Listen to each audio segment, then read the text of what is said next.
Sa isang hapunan ng Noche Buena, binigyan ako ng walis tambo ng aking manugang na babae. Tigilan mo na ang pagpapanggap na may sakit at maglinis ka, nanay, sigaw niya sa akin.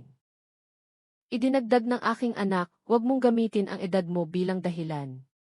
Libre ka namang kumain dito araw-araw. Magbigay man lang sana ng kasiyahan sa mga bisita namin. Nang gabing iyon, inimpak ko ang aking mga damit sa isang maleta at nawala. Ngunit ang ginawa ko kinabukasan ay nagpamutla sa kanila sa takot. Ako ay 68 taong gulang. 68 taon ng buhay, ng pagtatrabaho, ng pagbibigay ng lahat para sa aking pamilya. At sa Noche Buena na iyon, sa harap ng 12 tao na nagtatawanan at umiinom ng tsokolate, iniabot sa akin ng aking manugang na si Jessica ang isang walis tambo na binalutan ng papel de regalo. Sa simula, naisip kong ito ay isang masamang biro. Ngunit nang punitin ko ang ginintuang papel at makita ang hawakang kawayan, ang abuhang hibla, ang amoy ng murang kemikal, naramdaman kong kumalam ang aking sikmura. Ang tawanan ay unti-unting namatay. May umubo ng hindi komportable. Tinitigan ako ni Jessica ng matatalas niyang mata, naghihintay ng aking reaksyon tulad ng isang naghihintay sa isang hayop na gumawa ng trick. Ano ito, bulong ko? Isang kapaki-pakinabang na regalo, Aling Elena, sabi niya, binibigkas ang aking pangalan na tila nilulura ang isang buto. Dahil oras na para tigilan mo ang pagpapanggap na may sakit at linisin ng maayos ang bahay na ito. Huminto ang mundo. Naramdaman ko ang lahat ng mata ay nakatuon sa akin. Ang pinsan ni Jessica ay yumuko. Ang kapitbahay sa kabilang kalye ay nagkunwaring tinitingnan ang kanyang telepono. Ang aking anak, si Mark, ang tanging anak ko, ang batang pinagbuntisan ko ng 9 na buwan at pinalaki sa sarili kong mga kamay, nanatili siyang tahimik. Mark, naisalita ko, hinahanap ang kanyang mga mata. Tumayo siya mula sa mesa, matangkad, malakas, suot ang bago niyang barong na ako mismo ang nagplansa ng umagang iyon. At nang magsalita siya, ang kanyang boses ay malamig, kalkulado, na tila pinagsasanayan niya ang mga salitang iyon sa loob ng ilang linggo. Nanay, tama ang asawa ko.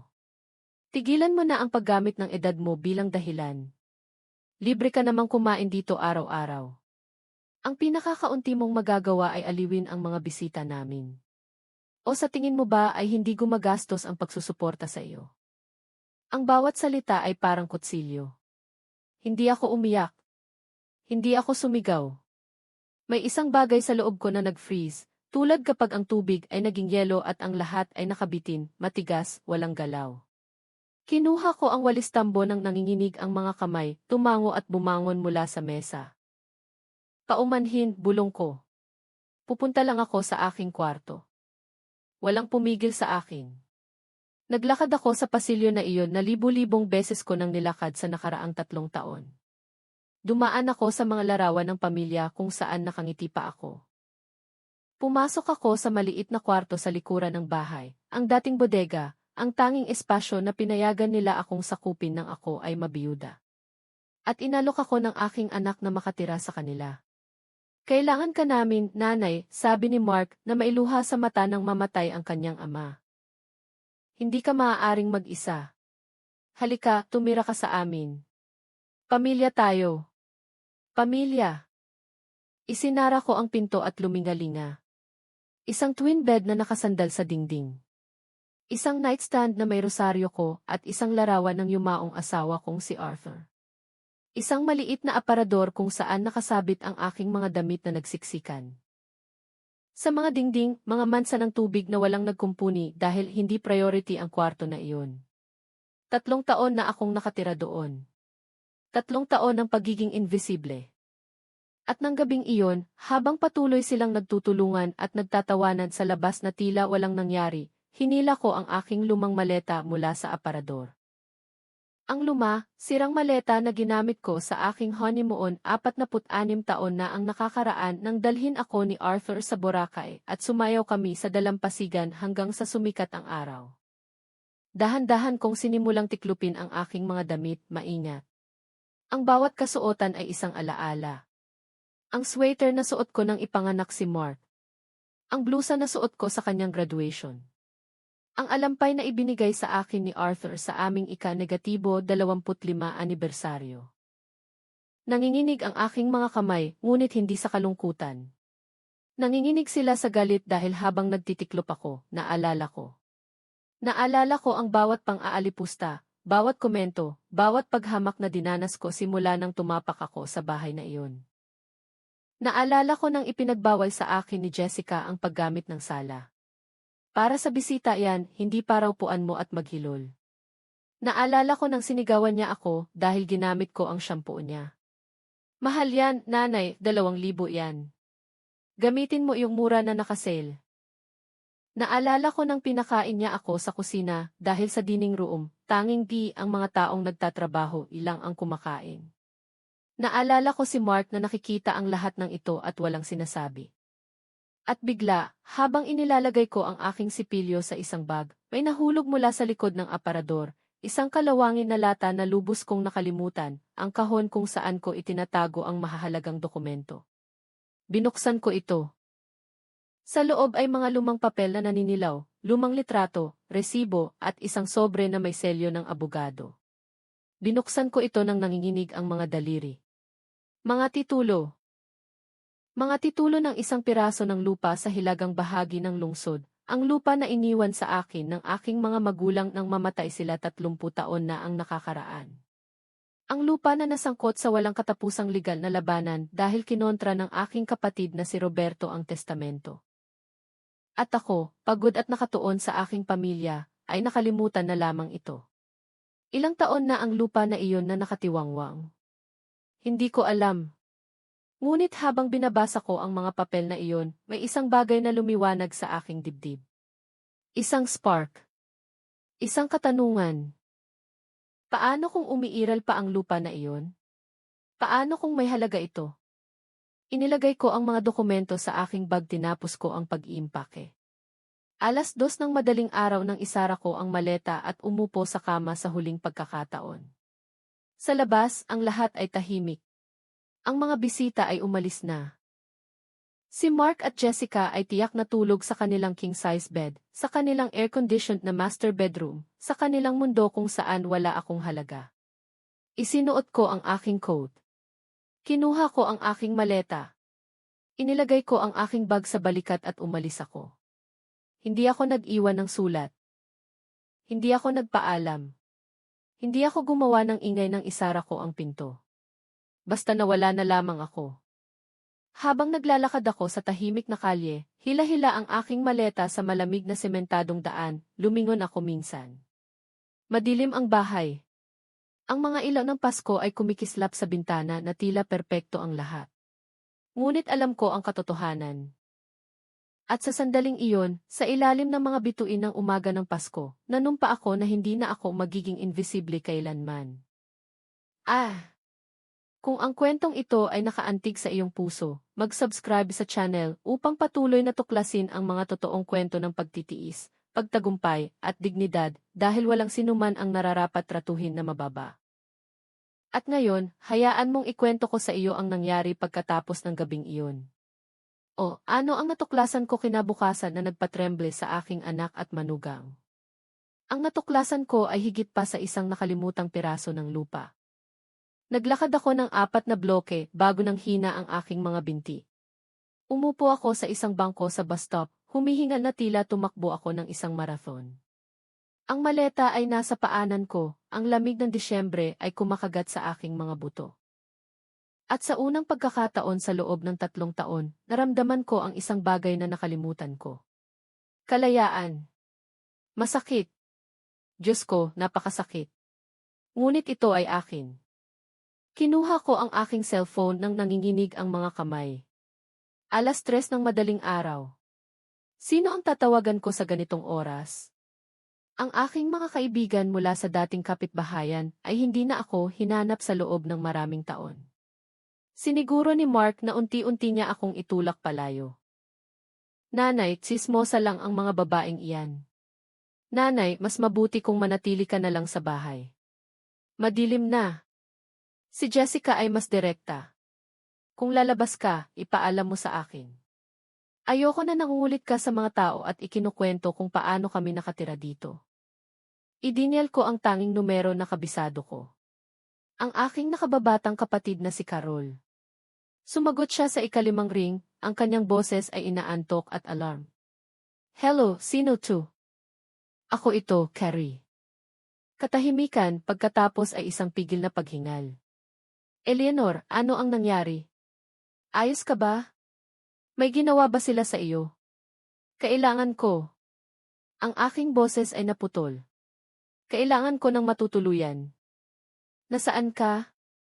Sa Melcher Street malapit sa bahay ni Mark. Huwag kang gagalaw. Pupuntahan kita. Dumating si Carol makalipas ang 20 minuto sa kanyang lumang pulang Lancer, ang parehong ibinigay sa kanya ng asawa niyang si David 15 taon na ang nakakaraan. Bumaba siya ng kotse na tila bagyo, balot sa isang floral robe na gusot ang buhok. Niyakap niya ako ng mahigpit na halos hindi ako makahinga. Isinusumpa ko, papatayin ko ang anak mong iyon, bulong niya sa aking tenga. Hindi ako sumagot dahil kung nagsalita ako noon, tuluyan akong bibigay. Tahimik ang biyahe patungo sa kanyang bahay. Nakatira si Carol sa kabilang bahagi ng lungsod sa isang mas simple, ngunit buhay na kapitbahayan. Makipot na kalye, matingkad na pinturang bahay, mga asong tumatahol sa bubong, ang kabaligtaran ng gated community kung saan nakatira si Mark, kasama ang kanyang perpektong damuhan at electric gates. Nang dumating kami, naghihintay na si David ng mainit na kape. Pinaupo niya ako sa kanilang mesa sa kusina, naglagay ng kumot sa aking balikat, at hindi nagtanong. Hinigpitan lang niya ang aking kamay. Ligtas ka dito, Eleanor. Umupo si Carol sa tapat ko, ang kanyang mga mata ay nagniningning sa pigil na galit. Sabihin mo sa akin ang lahat at huwag mong subukang ipagtanggol siya. Kaya nagsalita ako. Ikinuwento ko sa kanya ang tungkol sa 3 taon. Hindi lamang ang kahihiyan ng gabing iyon, kundi ang lahat pa. Ang mga tira-tira na ibinibigay nila sa akin, habang umorder sila ng iisa 0,000 na sushi. Ang mga pagkakataong tiningnan ni Jessica ang aking aparador para siguruhin na hindi ako nagnanakaw. Ang araw na nagkasakit ako, at sinabi sa akin ni Mark, kung pupunta ka sa doktor, ikaw ang magbabayad niyan. Hindi kami ang health insurance mo. Ikinuwento ko sa kanya kung paano ako bumangon ng alas 5 ng umaga para linisin ang bahay bago sila magising. Kung paano ako nagluto, naglaba, nagplansa, kung paano minsan itinapon ni Jessica ang lahat ng aking pagkain mula sa refrigerator dahil gumagasta ng masyadong maraming espasyo at masama ang amoy. Ikinuwento ko sa kanya na hindi ako nakabili ng bagong damit sa loob ng ilang buwan, na ang aking sapatos ay bumubulusok, na ipinagbili ko ang aking gintong hikaw para pambili ng gamot nang magka-flu ako, at tumanggi si Mark na bigyan ako ng pera. Naging katulong nila ako, Carrie. At ang pinakamasakit, pinayagan ko sila. Binagsak ni Carol ang mesa ng napakalakas na tumalon ang mga tasa. Alam ko na noon pa na ginagamit ka ng ahas na iyan mula nang makilala ko siya sa kanyang peking kuko at mamahaling pabango. Pero si Mark ang nagpapasakit sa aking puso. Pinalitan ko ang kanyang diaper nang nagtatrabaho ka ng double shifts. Inalagaan ko siya nang magka-chickenpox siya. At ito ang kabayaran niya sa iyo. Namagitan si David sa kanyang mahinahong boses. Ang mahalaga ngayon ay maayos si Eleanor. Magkakaroon ng panahon para mag-ayos ng mga account mamaya. Ngunit hindi pa tapos si Carol. Eleanor, naaalala mo ba ang lupa? Nagulat ako. Anong lupa? Ang sa nanay at tatay. Ang lot na iniwan nila sa iyo sa testamento. Hindi mo kailanman ibinenta, hindi ba? Ang Manila envelope. Ang mga papel sa aking bagi na nakalimutan ko iyon. Nagkaroon ng mga legal na problema kay Roberto. At pagkatapos nagpakasal ka. Nagka-Mark ka. Inilaan mo ang sarili mo sa iyong pamilya. At nakalimutan mo na mayroon kang sariling pag-aari, tapos ni Carol. Eleanor, ang lupa na iyon ay nasa hilagang suburbs. Alam mo ba kung ano ang nangyari doon sa nakaraang ilang taon? Umiling ako. Ito ang pinakamabilis na lumalagong komersyal na lugar sa lungsod. Nagtayo sila ng mga strip mall, apartment building, opisina. Ang lupa na minana mo, kung nasa pangalan mo pa, ay nagkakahalaga ng malaking halaga. Kumalat ang puso ko. Pero hindi natapos ang mga legal na issue. Lumaban si Roberto para sa kanyang bahagi. Namatay si Roberto 5 taon na ang nakakaraan, Eleanor. At nang mamatay siya, ang kanyang bahagi ay otomatikong ipinamahagi sa mga nabubuhay na tagapagmana, iyon ay ikaw at ako. Ngunit dahil ikaw ang pangunahing tagapagmana na itinalaga ng iyong mga magulang. At hindi kailanman inangkin ni Carol ang kanyang bahagi. Dahil wala akong kailangan putol ng aking kapatid. Ang lupa na iyon ay para kay Eleanor mula pa sa simula. Tumango ang abogado. Ang lupa ay ganap na nasa pangalan mo, Eleanor. Ang legal na proseso ay otomatikong natapos 3 taon na ang nakakaraan sa pamamagitan ng adverse possession. Ito ay sa iyo. Legal, ganap. Talagang sa iyo. Napakaraming tibok ng aking puso na naririnig ko ito sa aking mga tenga. At may halaga ba ito? Hinugot ni Avis Corpus ang isang folder mula sa kanyang kabinet. Binuksan niya ito at ipinakita sa akin ang mga mapa, kamakailang pagtatasa, mga larawan mula sa satellite. Ang lupa na iyon ay nasa isang pangunahing kalsadang komersyal, 2 blok mula sa bagong Vista Mall. Ito ay 5,000 metro kwadrado. Ang lupa sa lugar na iyon, Eleanor, ang lupa na iyon ay nagkakahalaga ng 85 milyon. Sinubukan kong mag-compute sa aking isip. Mas mabilis na nagawa ni Carol. 85 milyon, bulong niya. Nag-ikot ang opisina. Hindi maaari. Maaari, sabi ng abogado na nakangiti. At mayroon pa. Higit pa? Ang iyong asawa na si Arthur ay isang maingat na tao. Nang magtrabaho ako sa kanya ilang taon na ang nakakaraan. Hindi lamang namin isinulat ang kanyang testamento. Nagtatag din siya ng ilang long-term investment certificates sa iyong pangalan sa bangko. Mga investment na nag-mature 10 taon pagkatapos ng kanyang kamatayan. Namatay si Arthur 11 taon na ang nakakaraan. Eksakto. Ang mga investment na iyon ay nag-mature 1 taon na ang nakakaraan. Nagpadala ako ng mga sulat sa address kung saan ka nakatira, kasama ang iyong anak, ngunit wala akong nakuha na tugon. Nanlamig ang aking dugo. Anong mga sulat? 3 certified letters. Ang huli, 4 na buwan na ang nakakaraan. Nagpapaalam sa iyo na mayroon kang S23 milyon na naghihintay sa isang trust account. Bumagsak si Carol sa upuan. Diyos ko! Hindi ako makapagsalita. Hindi ako makahinga dahil biglang nagka-sense ang lahat. Avis Corpus, dumalaw ba ang anak kong si Mark sa inyo? Sumimangot si Avis Corpus. 4 na buwan na ang nakakaraan pagkatapos ng huling sulat. Sinabi niya na dumating siya sa iyong ngalan dahil mahina ang iyong kalusugan. Gusto niyang malaman ang tungkol sa iyong sitwasyon sa pananalapi. At ano ang sinabi mo sa kanya? Wala. Ipinaliwanag ko na maaari ko lamang ibigay ang impormasyong iyon sa iyo ng direkta. Nagalit siya, nagpumilit, nagbanta ng mga demanda. Ngunit napakalinaw ko. Ang mga dokumento na iyon ay kumpidensyal.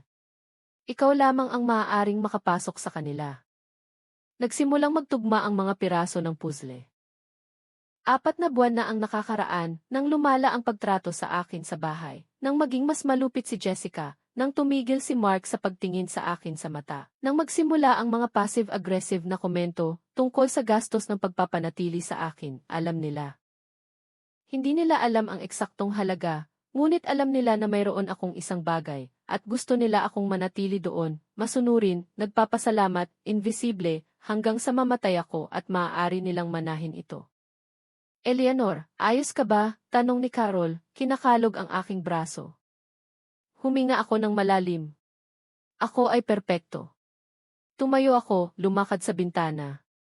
Mula doon, nakikita ko ang downtown area, ang trapiko, ang mga taong naglalakad ng nagmamadali, namumuhay. At naniwala ako na tapos na ako, walang pagpipilian, walang halaga. Mayroon akong higit sa 100 milyon na naghihintay sa akin. Corpus, ano ang kailangan ko para ma-access ang pera na iyon? Ang iyong opisyal na at ang pirmahan ang ilang mga dokumento. Ang proseso ay tumatagal ng 1 linggo. At ang lupa, sa iyo na iyon, ngunit kung gusto mong ibenta, maaari kong kontakin ang mga interesadong mamimili. Mayroon akong 3 developer na nagtanong tungkol sa mga ari-arian sa lugar na iyon. Maaari mong makuha ang pera sa 1 buwan. Lumingon ako. Tiningnan ko silang dalawa. Gusto kong ibenta ito at ayoko na walang sinuman ang makaalam tungkol dito. Ngumiti si Carol. Ito ay isang ngiti na kilala ko ng mabuti. Ang parehong ngiti na nakukuha niya kapag kami ay mga bata pa na nagpaplano ng ilang kalokohan. Ano ang iniisip mo, kapatid? Iniisip ko na inakala ng aking anak at manugang na mahirap ako, mahina at walang silbi, at oras na para ipakita sa kanila kung sino talaga ako. Sumandal si Corpus sa kanyang upuan, ang kanyang mga mata ay nagniningning sa amusement. Minsan sinabi sa akin ni Arthur na kapag nagpasya ka sa isang bagay, ililipat mo ang langit at lupa. Nakita ko na hindi siya nagsisinungaling. Alam na alam ako ng asawa ko. Nagpirma ako ng mga papel sa loob ng 2 oras, mga pahintulot, mga power of attorney, mga dokumento sa bangko. Nang matapos kami, kinamayan ako ng abogado. Sa 1 linggo, magkakaroon ka ng ganap na access sa iyong pera, Eleanor, at sa 1 buwan, kung magiging maayos ang lahat sa pagbebenta ng lupa. Ikaw ay magiging isang napakayamang babae. Umalis kami ng opisina nang mataas na ang sikat ng araw.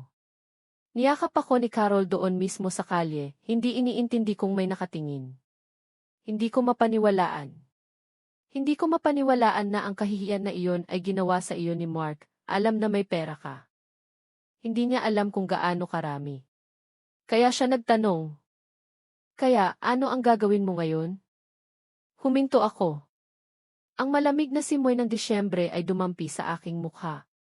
Sa malayo, may isang tindero na sumisigaw. Isang mag-asawang bata ang naglalakad na magkahawak ang kamay. Nagpapatuloy ang buhay para sa lahat at gayon din sa akin. Una, magpapahinga ako para iproseso ang lahat ng ito. Pagkatapos, ituturo ko sa kanila na ang pinakamasamang desisyon na ginawa nila ay ang maliitin ang isang inang nasaktan. Tiningnan ako ni Carol nang may pag-aalala. Huwag kang gagawa ng anumang kabaliwan, Eleanor. Hindi ako gagawa ng anumang illegal, Carrie. Bibigyan ko lang sila ng leksyon na hindi nila kailanman malilimutan. Nang gabing iyon, pabalik sa bahay ng aking kapatid, umupo ako sa guest room na hawak ang aking cellphone. Mayroon akong 52 missed calls mula kay Mark at 38 WhatsApp messages. Binasa ko lahat. Ang mga una ay galit. Nasaan ka? Tigilan mo na ang pagiging dramatiko at bumalik ka na sa bahay. Nakakatawa ito. Pasko ngayon at pinapahiya mo kami. Kung hindi ka babalik, huwag ka nang hihingi ng tulong muli. Pagkatapos ay nagbago ang mga ito sa nagkunwaring pag-aalala. Nanay, nag-aalala kami. Ayos ka ba? Hindi mahalaga kung ano ang nangyari. Pasko ngayon. Bumalik ka at mag-uusap tayo. Masama ang pakiramdam ni Jessica sa sinabi niya. Ito ay ang stress ng hapunan. At ang mga huli. Purong manipulasyon. Nanay, kung hindi ka babalik, kailangan ka naming i-report bilang nawawala.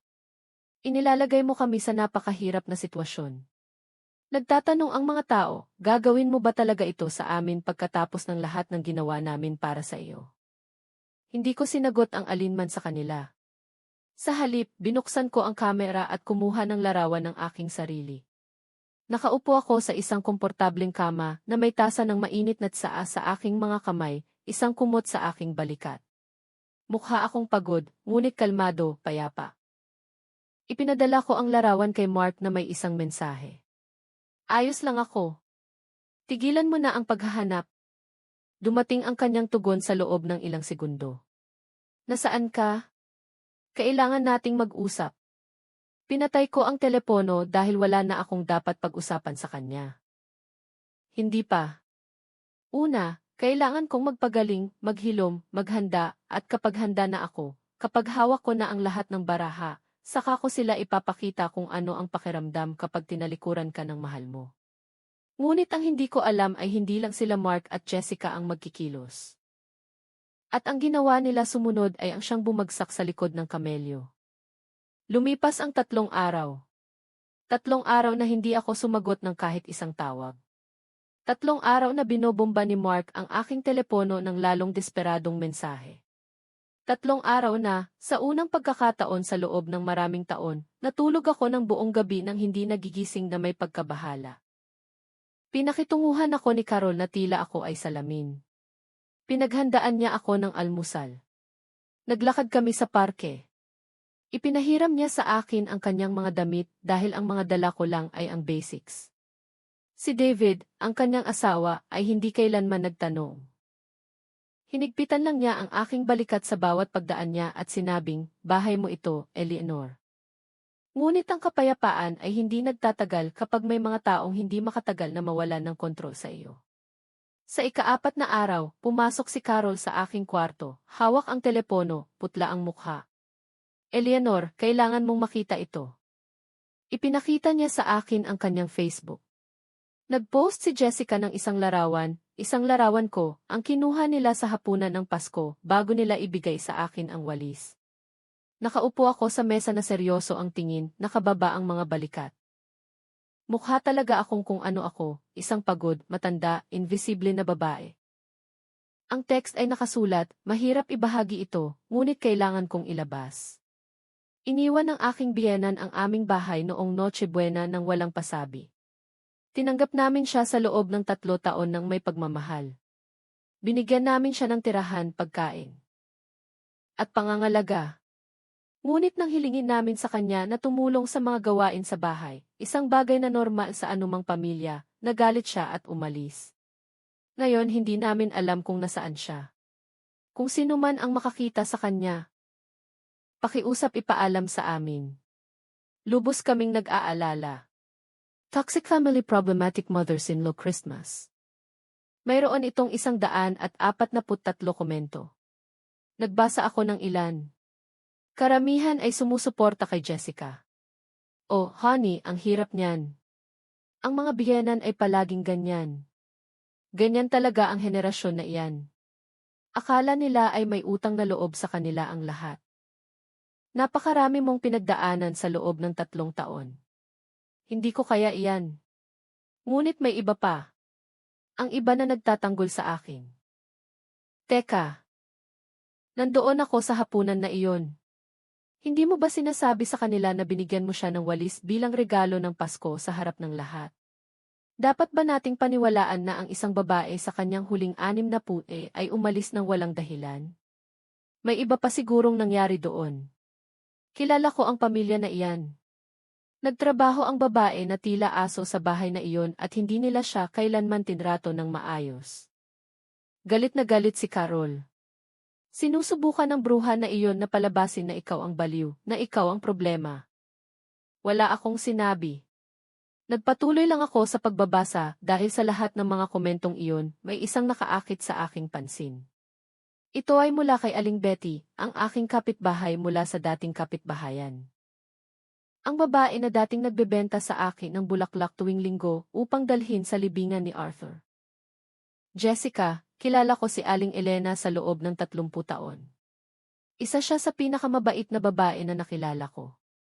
Kung umalis siya sa inyong bahay, ito ay dahil sa napakagandang dahilan. At ang tungkol sa walis ay isang kalupitan na nakita naming lahat.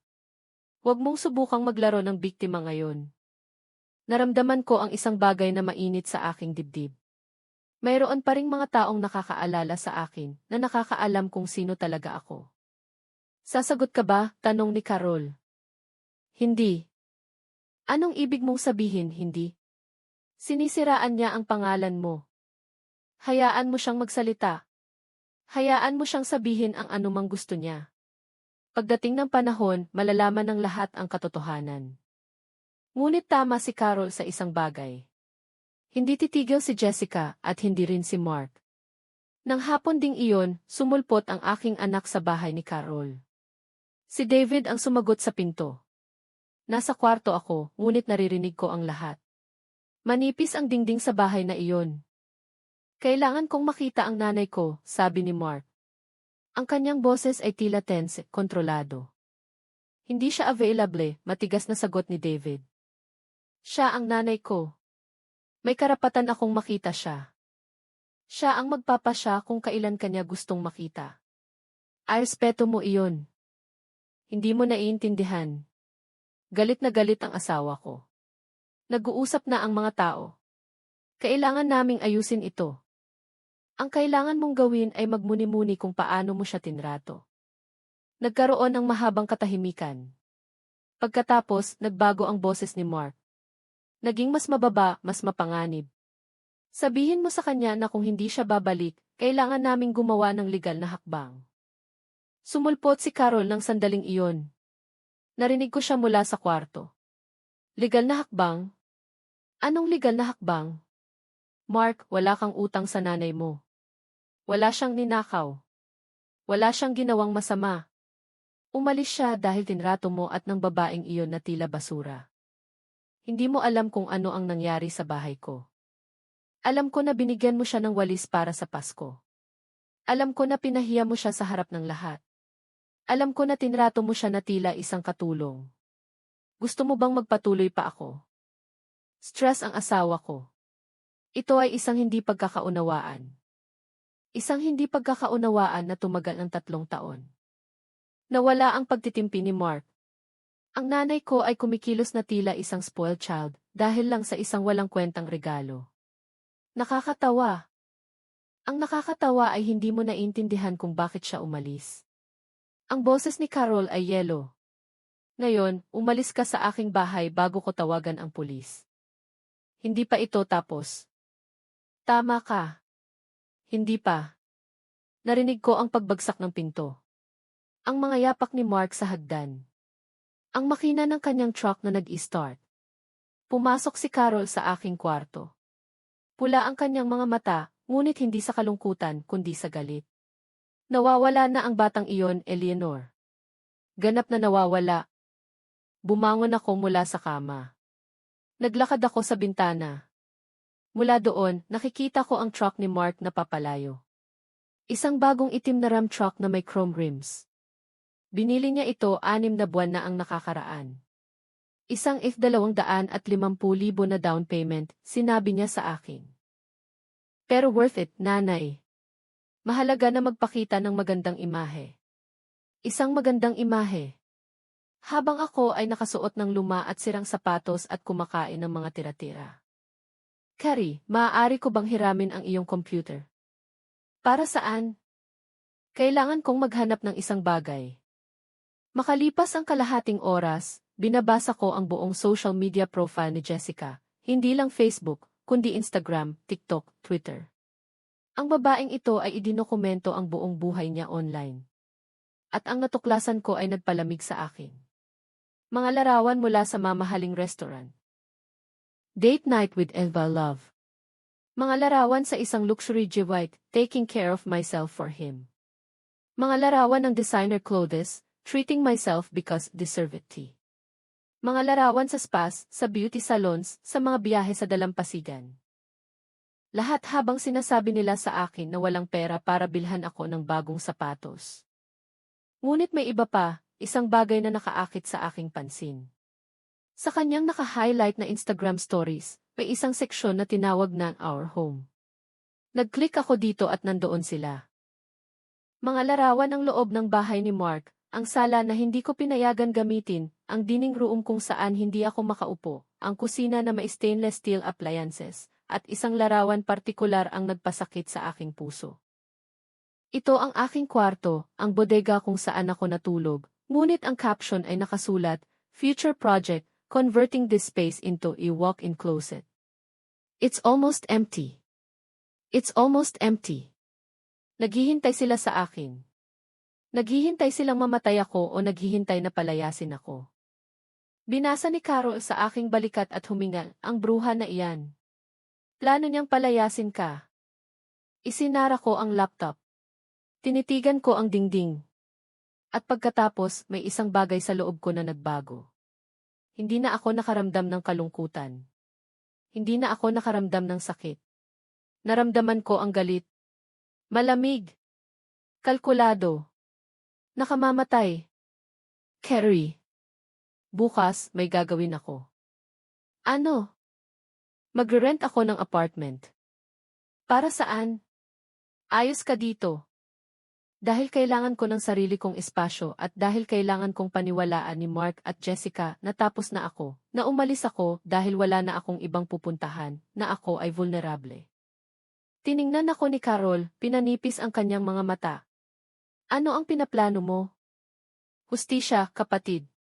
Simpleng hustisya. Nang gabing iyon, bago matulog, binuksan ko ang aking telepono. Mayroon akong bagong mensahe mula kay Mark. Hindi na ito nagbabanta o nagpapanggap na nag-aalala. Ito ay direkta. Nanay, alam kong kasama mo si Tita Carol. Gusto ko lang malaman mo ang isang bagay. Ang bahay na tinitirhan namin ay may 16 na milyon na mortgage. Kung hindi namin ito mababayaran sa loob ng 3 buwan, mawawala ito sa amin. Ginawa na namin ang lahat ng aming makakaya ni Jessica. Ngunit hindi namin ito kaya. Akala ko matutulungan mo kami. Alam kong may iniwan sa iyo si tatay. Kailangan lang namin ng utang. Babayaran ka namin sa sandaling makabangon kami. Pakiusap, nanay. Pamilya tayo.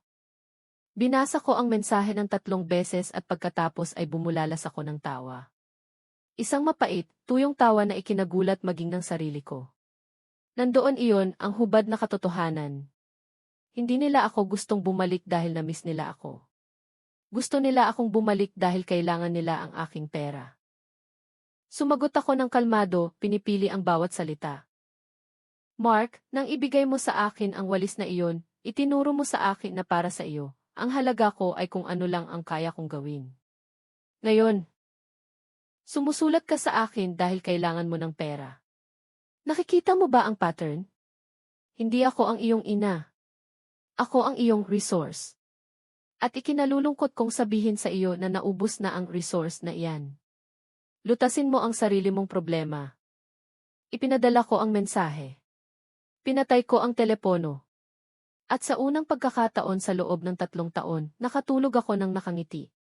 Ngunit ang hindi ko alam ay si Mark, sa sobrang desperasyon, ay gagawa ng desisyon na magpapabago sa lahat. At nang malaman ko ang ginawa niya, alam kong wala ng atrasan. Ang apartment na inupahan ko ay nasa isang tahimik na kapitbahayan, malayo sa gated community ni Mark. Maliit lang ito. Isang kwarto, isang maliit na sala na may integrated kitchen, isang kumpletong banyo, walang marangya, ngunit ito ay sa akin. Puti ang mga dingding.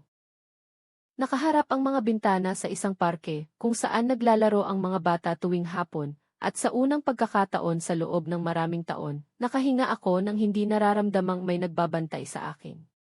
Lumipat ako dala ang kaunting gamit ko. Tinulungan ako ni Carol na bumili ng ilang pangunahing bagay, plato, kumot, kapehan. Nagpumilit siyang bigyan ako ng isang ceramic na anghel para sa entryway. Para protektahan ka, sabi niya, sabay yakap sa akin. Hindi ko sinabi sa kanya ang tungkol sa pera. Hindi pa. Gusto kong panatilihing lihim ang lahat hanggang sa tamang oras. Isang linggo matapos akong lumipat, tinawagan ako ni Alice Corpus. Eleanor, pumunta ka sa opisina. May kailangan kang malaman. Ang kanyang boses ay seryoso. Nag-aalala. Dumating ako kinahapunan ding iyon. Naghihintay si Alice Corpus sa akin na may asul na folder sa kanyang mesa. Mas matanda siya tingnan kaysa sa huling beses. Tila may bumibigat sa kanya. Umupo ka, pakiusap. Umupo ako.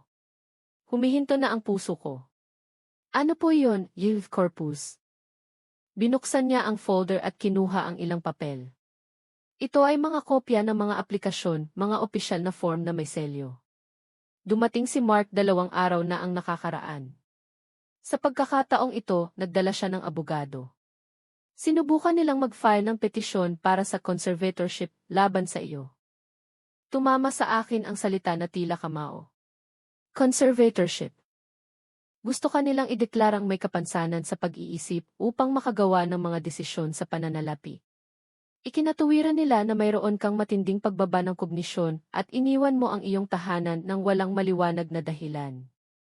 Ang layunin ay italaga si Mark bilang iyong legal na tagapag-alaga. upang mapamahalaan niya ang iyong mga ari-arian. Huminto ang mundo, ngunit ako ay perpektong maayos. Alam ko. Kaya't agad kong tinanggihan ang petisyon at binalaan ko sila na kung susubukan nila ang anumang bagay na tulad niyan muli, ire-report ko sila para sa tangkang panluloko. Ngunit Eleanor, seryoso ito.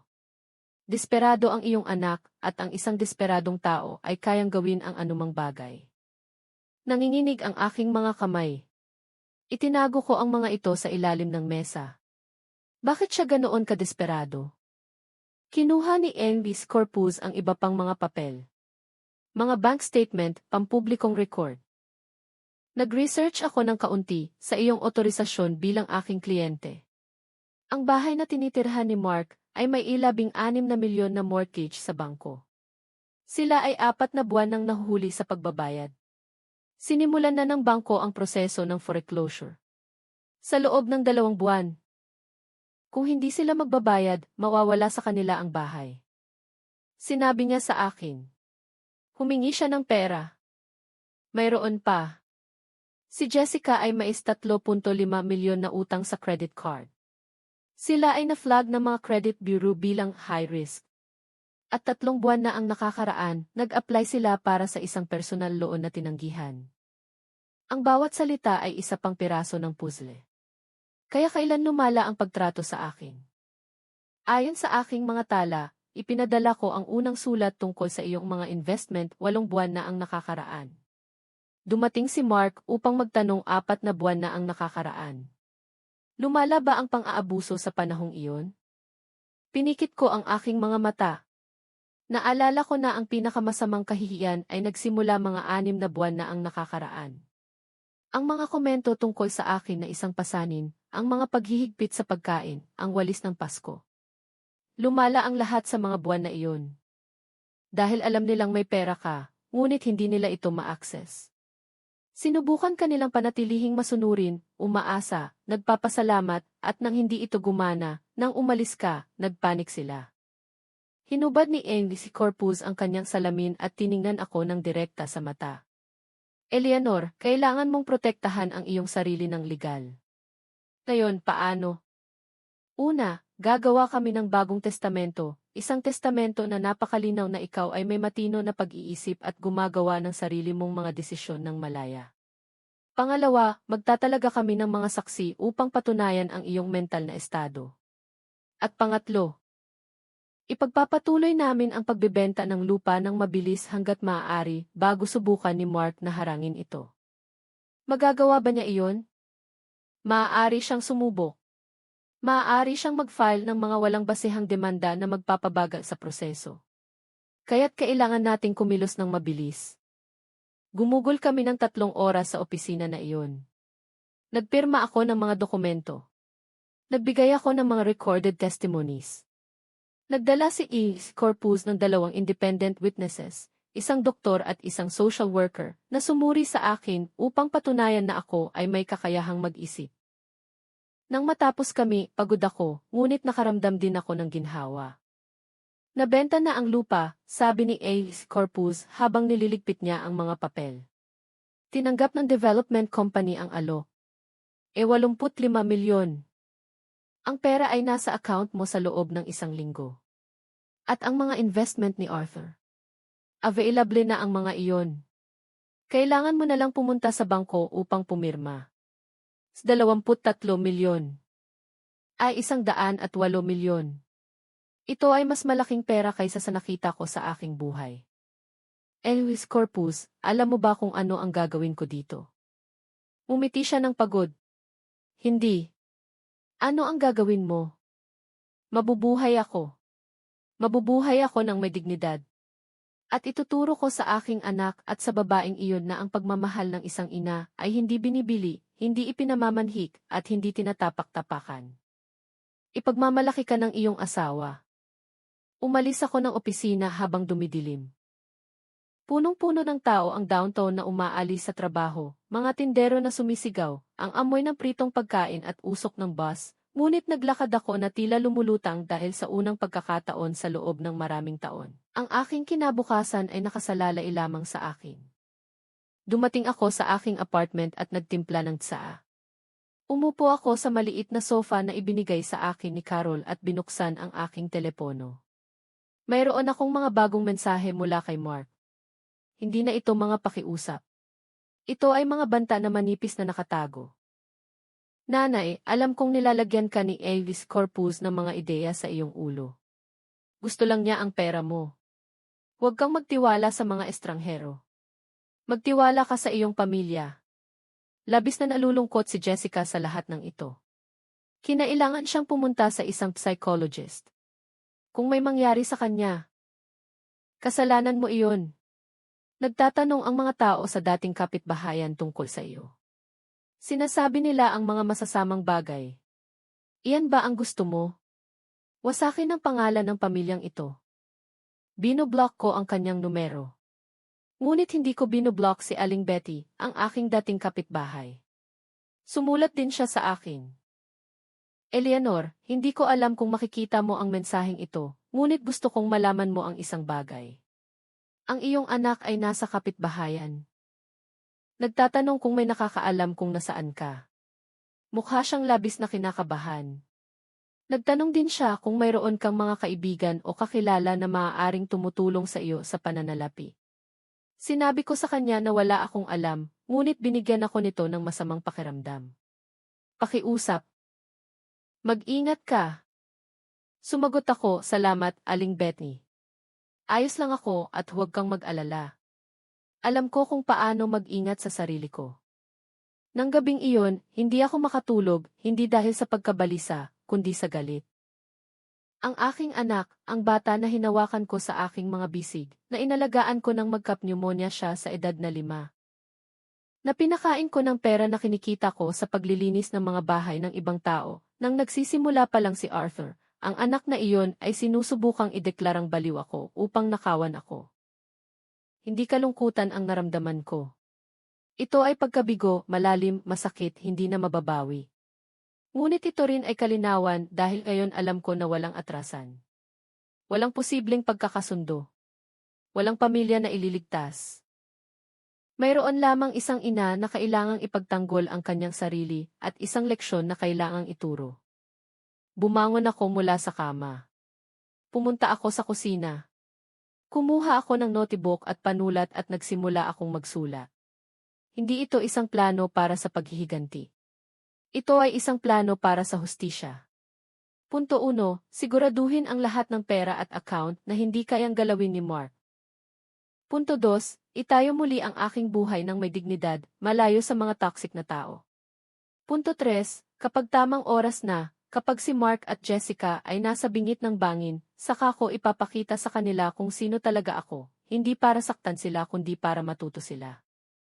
Isinara ko ang notebook, pinatay ang ilaw, at nakatulog ako nang may katiyakan na nagsisimula pa lang ang laro. Ngunit habang nagpaplano ako ng tahimik, gumawa si Mark at Jessica ng hakbang na lumampas sa lahat ng linya. At nang malaman ko ang sinabi nila sa mga tao, alam kong oras na para kumilos. Dumating ang pera sa aking account noong Martes ng umaga. Umiinom ako ng kape sa aking maliit na kusina nang mag-vibrate ang aking telepono na may notification mula sa bangko. Wire transfer received ay 108 milyon. Tinitigan ko ang screen sa loob ng 5 minuto. Ang mga numero ay tila hindi totoo, na tila mawawala kung kukurap ako, ngunit hindi sila nawala. Agad kong tinawagan si Elvis Corpus. Elvis Corpus, narito na ang pera. Perfecto. Ngayon, pakinggan mo ako ng maingat, Eleanor. Hatiin mo ang pera na iyon sa ilang account, hindi lahat sa isang lugar, at gamitin ang private banking services ng bangko. Kailangan mo ng dagdag na proteksyon. Proteksyon. Kung susubukan ni Mark ang anumang legal na manyobra, gusto naming maging malinaw na ang pera na ito ay maayos na pinamamahalaan at ikaw ay ganap na kontrolado sa iyong mga desisyon. Sinunod ko ang kanyang mga tagubilin sa sulat. Nang hapon ding iyon, pumunta ako sa bangko. Isang batang, eleganteng executive ang tumulong sa akin, at nang makita niya ang halaga sa aking account, nagbago ang kanyang buong kilos. Ginang Elena, isang karangalan po na tulungan kayo. Ikonsidera niyo po ba ang mga investment option? 3 oras makalipas, umalis ako sa bangko na maayos ang lahat. 40 milyon sa fixed-term investments at 30 milyon sa high-yield savings account, 20 milyon sa accessible checking account, at 18 milyon sa isa pang account para sa mga gastusin at emerhensya. Naramdaman ko ang kapangyarihan, hindi dahil sa pera mismo, kundi dahil sa seguridad na ibinigay nito sa akin, ang kalayaan. Naglakad ako sa kalapit na mall. Ilang taon na rin ang hindi ako nakapasok sa isang clothing store nang hindi tinitingnan ang mga price tag. Ilang taon na rin nang hindi ako nakabili ng isang bagay para sa sarili ko dahil lang sa gusto ko. Pumasok ako sa isang boutique. Isang saleswoman ang lumapit na may profesional na ngiti. Magandang hapon po, ma'am. May hinahanap po ba kayo? Hinahanap ko ang babaeng ako, hindi ang babaeng ipinaniwala nila sa akin na ako. Kumkurap siya, nalilito. Pagkatapos ay ngumiti siya ng may pag-unawa. Lubos ko pong naiintindihan. Halika po.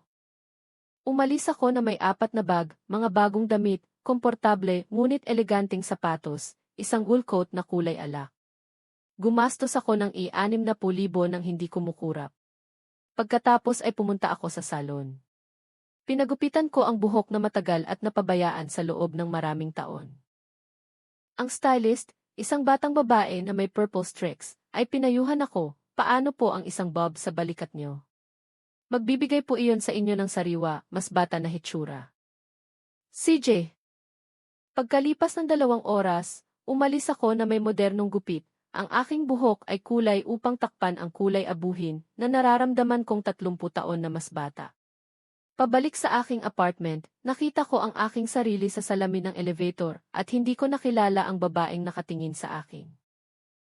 Ang babaeng iyon ay nakatayo ng tuwid, matatag ang tingin, isang bahagya, ngunit kumpiyansang ngiti sa kanyang mga labi. Ang babaeng iyon ay hindi na humihingi ng pahintulot na umiral. Ang mga sumunod na araw ay tungkol sa pagtatayo muli. Sumali ako sa isang book club na nagpupulong tuwing Huwebes sa lokal na aklatan. Doon ko nakilala si Aling Beatrice, isang 72 taong gulang na babae na may matatalas na isip at nakakahawang tawa. Eleanor, tama? Ikinuwento sa akin ni Carol ang tungkol sa iyo, sabi niya habang umiinom kami ng kape pagkatapos ng sesyon. Kilala ko ang kapatid mo sa loob ng maraming taon. Ikinuwento niya sa akin ang pinagdaanan mo. At hayaan mong sabihin ko sa iyo ang isang bagay. Ang sinumang anak na tinatrato ang kanyang ina na ganoon ay hindi karapat-dapat sa pangalan na dala niya. Agad ko siyang nagustuhan. Si Aling Beatrice ang nagbigay sa akin ng impormasyon na nagpabago sa lahat, 2 linggo pagkatapos. Nasa bahay kami niya, umiinom ng chamomile tea at kumakain ng oatmeal cookies nang maging seryoso ang kanyang mukha. Eleanor, kailangan kong sabihin sa iyo ang isang bagay, ngunit kailangan mong mangako sa akin na hindi ka gagawa ng anumang kabaliwan. Huminto ang puso ko. Ano iyon? May mga sinasabi si Jessica. Mga pangit na bagay. Anong klaseng bagay? Kinuha ni Aling Beatrice ang kanyang telepono at ipinakita sa akin ang isang WhatsApp group. Tinawag itong Kival Verde Gated Community Neighbors. Nakatira ako doon ng kasama ko si Mark, ngunit hindi nila ako isinama sa grupong iyon. Nag-scroll siya upang hanapin ang mga mensahe. Ito ay mula kay Jessica 3 araw na ang nakakaraan. Mga giliw, kailangan ko ang inyong payo. Ninakawan kami ng aking biyenan at nawala. Sinubukan namin siyang kausapin, ngunit nakablock kami sa kanya. Isinasaalang-alang namin ang pag-file ng kaso. May nakakaalam ba ng magaling na abogado? Naramdaman kong kumukulo ang aking dugo. Nagpatuloy ako sa pagbabasa ng mga tugon. O hindi, honey. Magkano ang ninakaw niya? Napakasama naman. Ang mga biyenan ay palaging problema. Kilala ko ang isang abogado na nagpakadalubhasa sa pandaraya sa pamilya. Ipadadala ko sa iyo ang kanyang contact, pero may iba pang mensahe rin. Mga mensahe na ikinagulat ko. Jessica, nakita ko kung paano mo tinrato ang iyong biyenan. Hindi ko akalain na siya ang masama dito. Teka, hindi ba't siya ang binigyan mo ng walis sa Pasko sa harap ng lahat? Ang aking asawa ay nasa hapunan na iyon at sinabi sa akin na kung umalis ang iyong biyenan, ito ay dahil sa isang dahilan. At sa totoo lang, hindi ako nagulat. Galit na sumagot si Jessica. Wala kayong alam sa nangyari sa bahay ko. Si Eleanor ay palaging manipulative. Nagpanggap siyang may sakit para hindi magtrabaho. Inubos niya ang bawat sentimo namin. Kinuha ni Aling Beatrice ang telepono mula sa aking mga kamay. Tama na. Hindi mo na kailangang magbasa pa. Sinasabi niya na ninakawan ko siya at kalahati ng grupo ay hindi naniniwala sa kanya. Ngunit Eleanor, seryoso ito. Kung mag-file siya ng maling police report, hayaan mo siyang mag-file. Nagulat ako si Aling Beatrice. Ano? Hayaan mo siyang mag-file ng report. Hayaan mo siyang sabihin ang anumang gusto niya. Dahil kapag dumating ang panahon, ipapakita ko sa lahat kung sino ang sinungaling. May ebidensya ka ba? Umiti ako. Isang malamig na ngiti na ikinagulat maging ng sarili ko. Mayroon akong mas mahusay. Nasa akin ang katotohanan. At mayroon akong mga mapagkukunan upang ipagtanggol ito. Nang gabing iyon, pabalik sa aking apartment, kinuha ko ang notebook kung saan ko isinulat ang aking plano. Idinagdag ko ang isang bagong punto. Punto 4. Hayaan silang lumubog sa sarili nila. Huwag makialam. Obserbahan lang. Dahil naisip ko ang isang bagay. Lubos na desperado si Mark at Jessica. Nagkakamali sila. Mga pampublikong pagkakamali. Mga pagkakamali na nagpapakita sa kanila kung ano talaga sila.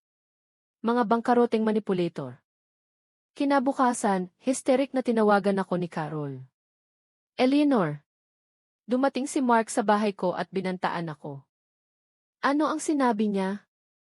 Sinabi niya na kung hindi ko sasabihin sa kanya kung nasaan ka, ay dedemanda niya ako sa pagtulong at pagsuporta. Sinabi ko sa kanya na pumunta sa impyerno. Muntik na siyang itapon ni David palabas. Desperado siya. At ayos ka ba? Perpekto ako, Carrie. Mas mahusay kaysa kailanman. Ang tono ng boses mo ay nakakatakot. Huwag kang matakot. Magtiwala ka lang sa akin. Ibaba ko ang telepono at tumingin sa bintana. Sa labas, naglalaro ang mga bata sa parke. Isang matandang mag-asawa ang naglalakad na magkahawak ang kamay. Nagpapatuloy ang buhay na walang pakialam sa mga personal na drama. Nag-vibrate ang aking telepono. Ito ay isang mensahe mula sa isang hindi kilalang numero. Ginang Eleanor, ako po si Atty. Torres. Ang abogado ng inyong anak na si Mark Herrera. Gusto ko po sana kayong makausap tungkol sa posibleng pagkakasundo ng pamilya at pagtalakay sa ilang nakabinbing usapin sa pananalapi. Maaari po ba tayong magkita? Kaya, kumuha sila ng abogado. Ipina-forward ko ang mensahe kay Unith Corpus. Dumating ang kanyang tugon sa loob ng ilang minuto. Huwag kang sumagot. Lahat ng komunikasyon ay dadaan sa akin. Ako ang bahala dito. Nakatulog ako ng payapa ng gabing iyon. Dahil alam ko na ginagawa ni Mark ang eksaktong inaasahan ko. Kumikilos ng nagpapanik ng walang estratehiya, nag-iiwan ng bakas ng ebidensya ng kanyang desperasyon. At habang siya ay lumulubog, ako naman ay bumabangon. Nagmula ako sa pagiging invisible na matandang babae, ang pasanin, ang kumakain ng libre, patungo sa pagiging isang babae na may mga mapagkukunan, may dignidad, may plano. At ang pinakamagandang bahagi ay wala silang ideya kung ano ang darating sa kanila. Ngunit pagkatapos ay may nangyari na hindi ko inaasahan. Gumawa si Mark ng isang desisyon na napakababa, napakabastos na alam kong wala ng posibleng pagtubos. At sa sandaling iyon, nagpasya ako na dumating na ang oras upang ituro sa kanila ang leksyon na hindi nila kailanman malilimutan. Dumating ang mensahe noong Biyernes ng hapon. Hindi ito mula kay Mark. Ito ay mula sa isang numero na agad kong nakilala, kahit na hindi ko pa ito nakikita sa loob ng maraming taon. Ang pinsan kong si Margarita, kapatid ng yumaong asawa kong si Arthur. Eleanor, kailangan kitang makausap. Mahalaga. Pakiusap, tawagan mo ako. Nakatira si Margarita sa Cebu. Hindi na kami nagkita simula ng libing ni Arthur. Naging malapit kami noon, ngunit ang distansya at buhay ay naghiwalay sa amin. Bakit siya sumusulat sa akin ngayon? Idinyal ko ang kanyang numero ng may pagod. Margarita. Eleanor, salamat sa Diyos at sinagot mo. Ang kanyang boses ay nag-aalala. Kailangan kong sabihin sa iyo ang isang bagay. Tinawagan ako ni Mark kahapon. Nanlamig ang aking dugo. Ano ang sinabi niya? Sinabi niya na may sakit ka. Na mayroon kang advanced dementia at tumakas ka mula sa bahay. Na desperado silang hinahanap ka dahil kailangan mo ng gamot at espesyal na pangangalaga. Hiniling niya sa akin na sabihin agad sa kanya kung may narinig ako mula sa iyo. Ipinikit ko ang aking mga mata. Huminga ako ng malalim.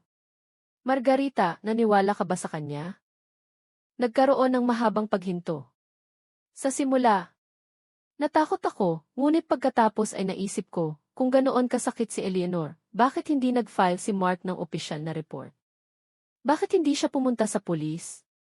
Kaya, tinawagan kita para malaman ang totoo. Ang totoo ay, ako ay perpektong malusog. Ang mayroon ako ay nabawing dignidad. Ikinuwento ko sa kanya ang lahat. Wala akong inilabas. Ang walis, ang pang-aabuso, ang mga kahihiyan, ang tangkang conservatorship, ang mga kasinungalingan. Nakikinig si Margarita ng tahimik, at nang matapos ako, narinig ko siyang humihikbi. Si Arthur ay ikot sa kanyang libingan kung nalaman niya. Mahal na mahal niya si Mark, ngunit mahal na mahal ka rin niya. Palagi niyang sinasabi, si Eleanor ang pinakamalakas na babae na kilala ko, ngunit kumikilos siyang mahinahon, kaya hindi niya sinasaktan ang sinuman. Kilala ako ng kapatid mo ng mabuti. Ano ang gagawin mo? Isang bagay na dapat ko nang ginawa matagal na ang nakakaraan. Unahin ang sarili ko. Kung may kailangan ka, anumang bagay, umasa ka sa akin. Salamat, Margarita. Pero ayos lang ako. Mas mahusay kaysa kailanman. Ibaba ko ang telepono at naisip ko lang. Tinatawagan ni Mark ang lahat ng aming kamag-anak, nagtatanim ng binhi na may sakit ako, baliw, walang kakayahan, inihahanda ang lupa upang bigyang katwiran ang anumang legal na aksyon na gusto niyang gawin. Matalino siya, ngunit hindi kasing talino ng inaakala niya. Pagkalipas ng 2 araw, sumulpot si Mark sa aking apartment. Hindi ko alam kung paano niya nakuha ang address. Marahil ay sinundan niya si Carol o nagbayad ng isang tao para imbestigahan ako, ngunit nandoon siya, kumakatok sa aking pinto noong Linggo ng umaga. Tiningnan ko sa peephole. Mukha siyang haggard, may maitim na bilog sa ilalim ng kanyang mga mata. Pumayat siya. Ang suot niyang polo ay lukot. Hindi ko agad binuksan. Hinayaan ko siyang kumatok ng 3 beses pa. Pagkatapos, kalmado, binuksan ko ang deadbolt. Nanay! Ang kanyang boses ay naputol. Salamat sa Diyos at ayos ka. Hindi ko tinanggap ang yakap na sinubukan niyang ibigay sa akin. Umalis ako sa daan at pinapasok siya. Maliit lang ang aking apartment, ngunit disente, malinis, organisado na may sariwang bulaklak sa mesa. Isang ganap na ibang mundo mula sa bodega kung saan nila ako pinanatili. Luminga-linga si Mark ng gulat. Nakikita ka rito. Akin ito. Renta mula sa sarili kong pera. Pero paano? Saan ka nakakuha? Umupo ka, Mark. Umupo siya sa maliit na sofa. Nanatili akong nakatayo. Hindi ko siya bibigyan ng kalamangan sa taas. Ano ang gusto mo, nanay? Dumating ako upang humingi ng tawad. Nagsimulang umagos ang luha sa kanyang pisngi. Alam kong nagkamali kami. Alam kong tinrato ka namin ng masama. Stress si Jessica sa trabaho, sa mga gastusin sa bahay. At ako. Sobra rin ang pressure sa akin. Ngunit hindi namin kailanman gustong saktan ka. Anong galing na pagganap? Halos nakakumbinsi. At ang walis, patuloy niya, ito ay isang kakilakilabot na pagkakamali. Si Jessica ay umiyak ng libu-libong beses dahil doon. Siya ay wasak. Nagpunta siya sa isang psychologist para sa therapy. Na-realize niya na nagkamali siya. Naiintindihan ko. Nanay, pakiusap. Pamilya tayo. Hindi tayo maaaring magtapos ng ganito. Umupo ako sa tapat niya. Tiningnan ko siya sa mata. Ang mga matang iyon na tumingin sa akin nang may pagmamahal bilang isang bata at ngayon ay nagpapakita lamang ng desperasyon. Sabihin mo sa akin ang totoo, Mark. Bakit ka talaga dumating dito? Yumuko siya.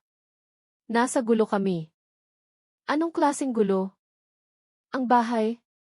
Mawawala na sa amin. Ibinigay na sa amin ng bangko ang huling abiso. Kung hindi kami magbabayad ng ₱1 milyon sa susunod na 3 linggo, foreclose na nila kami. Mapupunta kami sa kalye. Nandoon na ang hubad na katotohanan. At ano ang inaasahan mong gawin ko? Tumingin si Mark. At sa kanyang mga mata, nakita ko ang isang bagay na nagbasag sa aking puso. Hindi pagsisisi kundi pag-asa. Pag-asa na ililigtas ko siya. Nanay, alam kong may iniwan sa iyo si tatay na pera. Hindi sinabi sa akin ni Ennis Corpus kung magkano, ngunit alam kong mayroon. Kailangan lang namin ng utang. Babayaran ka namin sa sandaling makabangon kami. Sumpa man sa Diyos. At kung hindi ko ito ipapautang sa iyo, nanay. Pamilya tayo. Ikaw ang nag-iisang anak ko. Ang nag-iisang anak ko ay nagbigay sa akin ng walis para sa Pasko at sinabi sa akin na libre akong kumain. Humihingi na ako ng tawad para doon. Hindi binubura ng paghingi mo ng tawad ang sakit, Mark. Tumayo siya. Desperado. Kung gayon, ano ang gusto mo? Lumuhod ako. Magmakaawa. Gagawin ko.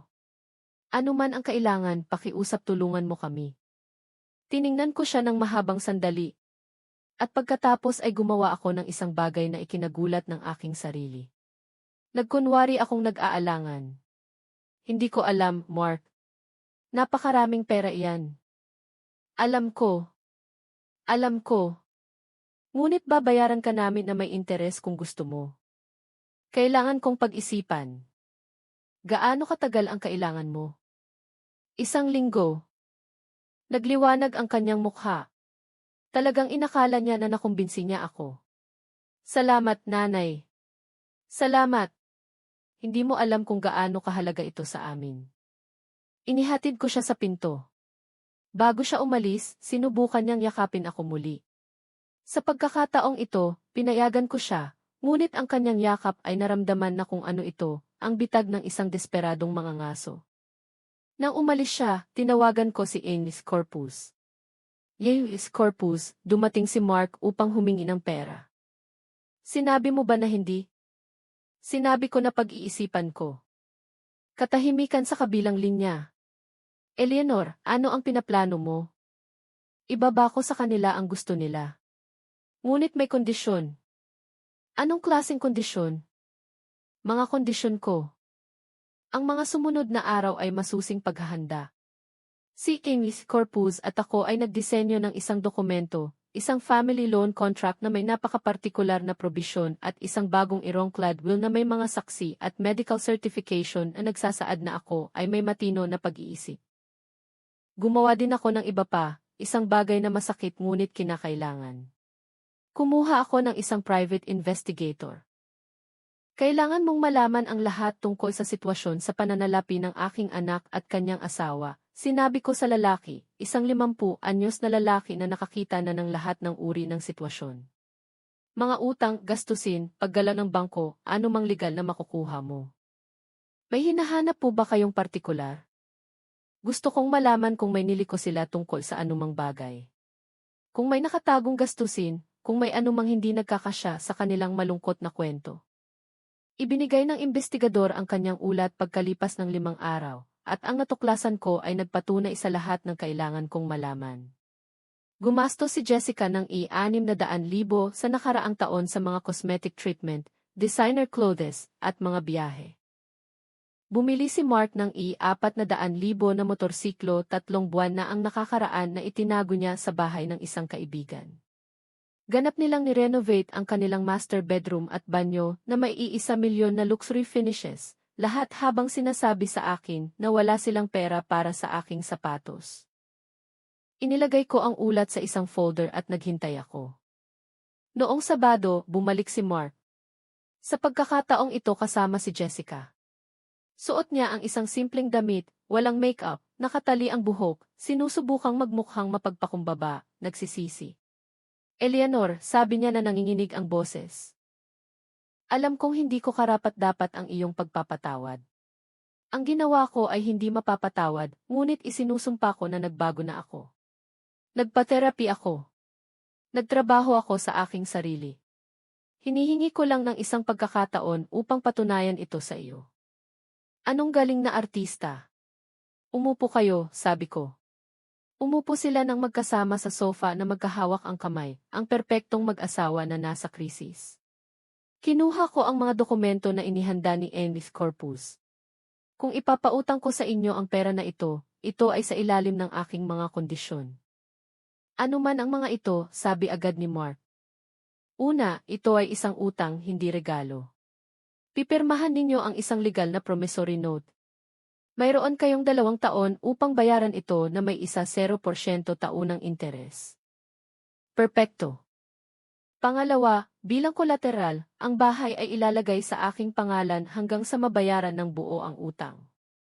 Namutla si Mark. Nanay, iyan. Iyan ang nangyayari kapag nanghihiram ka ng pera. Tinatawag itong kolateral. Hinigpitan ni Jessica ang kanyang kamay. Ayos lang, Mark. Ang mahalaga ay hindi mawala ang bahay. Pangatlo, nagpatuloy ako. Kung makakaligtaan ninyo ang kahit isang pagbabayad, kukunin ko agad ang pagmamay-ari ng ari-arian. Walang apela. Nanay, napakahirap naman. Mahirap ang buhay, anak. Tatanggapin mo ba o hindi? Nagkatinginan sila. Unang tumango si Jessica. Si Mark, na mahigpit ang panga, ay tumango din. Tinatanggap namin. Kung gayon, pirmahan ninyo. Pinirmahan nila. Bawat pahina, bawat probisyon. Dumating si Ennis Corpus bilang saksi kasama sina Carol at David. Nang matapos sila, tiningnan ako ni Mark na mailuha sa mata. Salamat, nanay. Hindi mo alam kung gaano kahalaga ito. O, magtiwala ka sa akin, sabi ko na may ngiti na hindi nila nagustuhan. Alam ko eksakto kung ano ang ibig sabihin nito.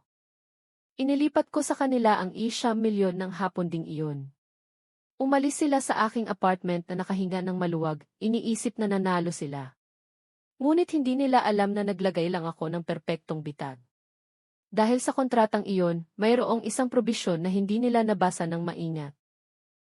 Isang probisyon na nagsasaad na sa kaganapan na ang nangutang ay napatunayang nagsinungaling tungkol sa kanyang sitwasyon sa pananalapi o gumawa ng mga luxury expenditures sa panahon ng utang. Ang utang ay magiging due in full agad na may 30% surcharge.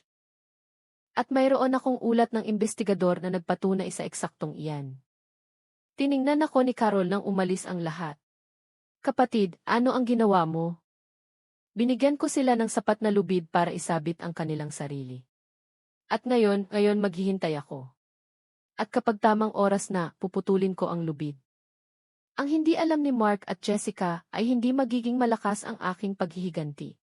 Ito ay ihahanda ng malamig, legal at nakakawasak na epektibo. At kapag dumating ang oras ng koleksyon, walang sinuman ang makakaligtas sa kanila. Lumipas ang 6 na linggo. 6 na linggo na binayaran ni Mark at Jessica ang mga atraso sa mortgage at nakahinga ng maluwag. Naniniwala silang nailigtas nila ang kanilang perpektong mundo. 6 na linggo na inilaan ko ang aking sarili upang ganap na itayo muli ang aking sarili. Sumali ako sa mga klase sa yoga. Nagsimula akong maglakad sa parke tuwing umaga. Natuklasan ko muli ang aking hilig sa pagpipinta, isang bagay na aking iniwan nang magpakasal ako. Bumili ako ng mga canvas, brush, oil paints, na puno ng kulay ang aking maliit na apartment. Naging matalik na kaibigan ko si Aling Beatrice. Naglakbay kami sa Baguio ng 1 linggo.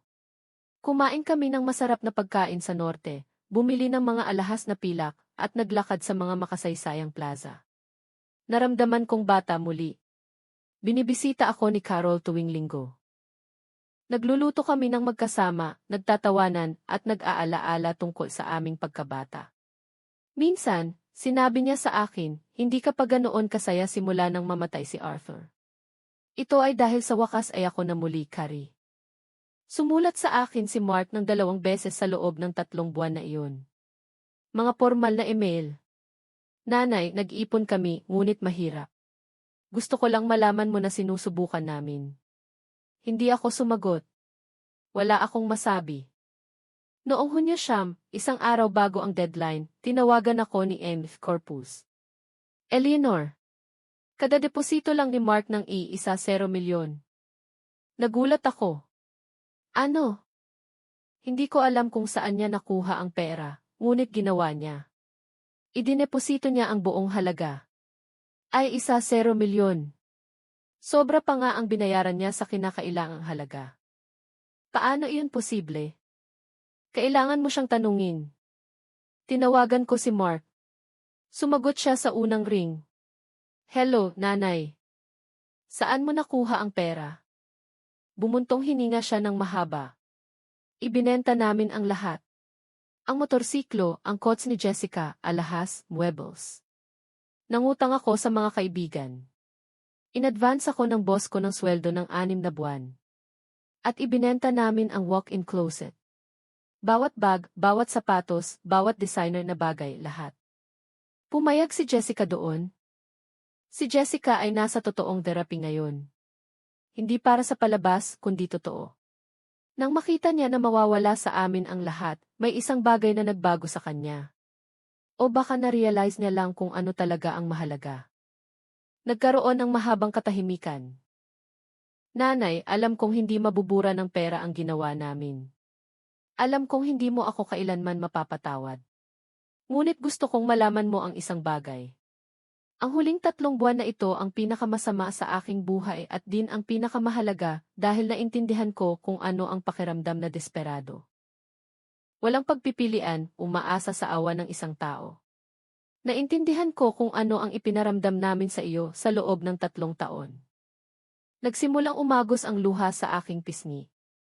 Mark, hindi ko inaasahan na mapapatawad mo ako. Sana lang, isang araw, kapag nakita mo ako, hindi ka na makaramdam ng sakit. Sapat na iyon para sa akin. Ibaba niya ang telepono bago ako makasagot. At sa gayon, narating namin ang dulo ng kwentong ito. Ngunit ang tunay na pagtatapos ay nawawala pa. Ang sandali kung saan nagpasya ako kung ano ang gagawin sa lahat ng nakuha ko at lahat ng nawala ko. Pagkalipas ng 3 buwan, Setyembre na.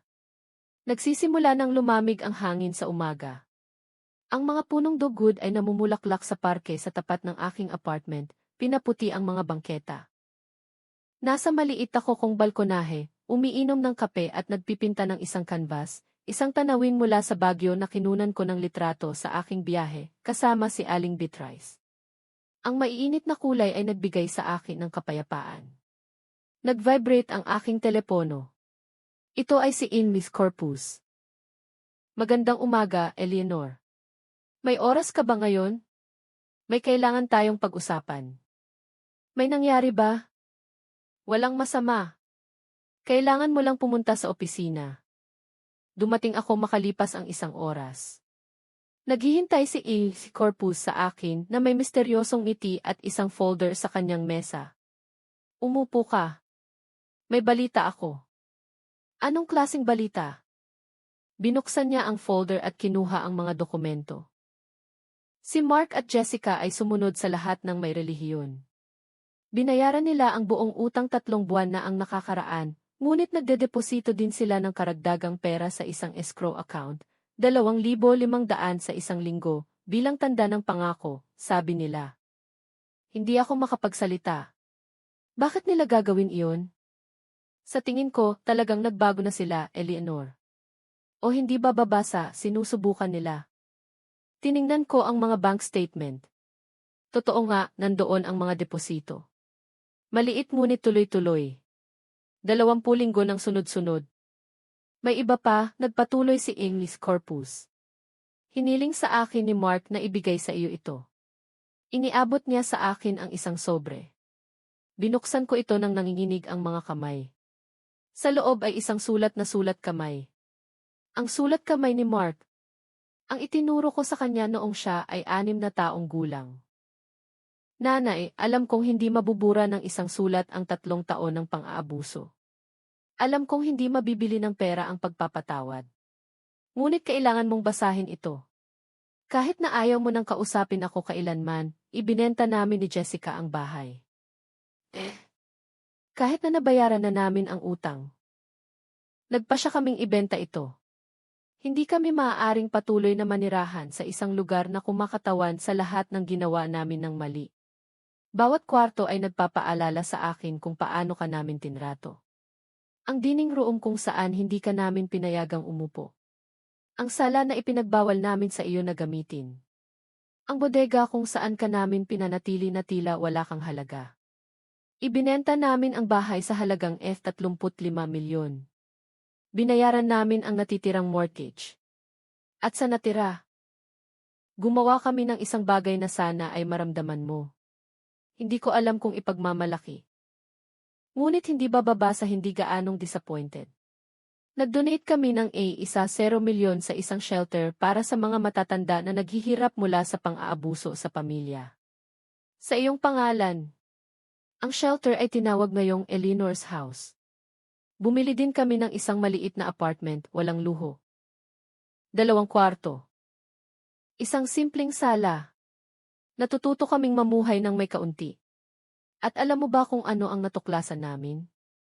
Mas masaya kami sa ganitong paraan. Nagtatrabaho si Jessica. Itinigil niya ang kanyang obsession sa mga hitsura. Nagbebenta siya ng mga baked goods mula sa bahay. Gumagawa siya ng mga pea at cakes. Maayos ang kanyang ginagawa. Nasa trabaho pa rin ako. Ngunit ngayon, inililigtas ko ang bawat piso. Wala na kaming utang. Nanay, hindi ko kailanman titigilan ang pagsisisi sa ginawa ko. Bawat gabi bago ako matulog, iniisip ko ang walis na iyon. Ang mukha mo nang ibigay namin iyon sa iyo. Kung paano ka namin pinahiya. At masakit ng sobra. Sana ay maibabalik ko ang oras. Ngunit hindi ko magagawa. Kaya ko lang subukang maging mas mabuti. Hindi ako humihingi na patawarin mo ako. Hinihingi ko lang na isang araw. Kung magkakasalubong tayo sa kalye, huwag kang tumawid sa kabilang panig. Sapat na iyon. Nang may pagmamahal at walang hanggang kahihiyan, Mark. Ang mga luha ay umaagos sa aking mukha, hindi napipigilan. Tahimik na inabot sa akin ni Anglis Corpus ang isang tissue. Totoo ba ang tungkol sa shelter? Tanong ko na may basag na boses. Ganap na totoo. Tumulong ako sa legal na paperwork. Ang shelter ay umiiral. Operational na ito. Nagsisilbi ito sa isa zero senior citizen na iniligtas mula sa mapang-abusong sitwasyon sa pamilya. Itinapat ko ang aking mga kamay sa aking bibig. Eleanor's House. Ang iyong pangalan ay nagpapahalaga sa isang bagay na maganda, Eleanor. Isang bagay na ipinanganak mula sa sakit, ngunit naging pag-asa para sa iba.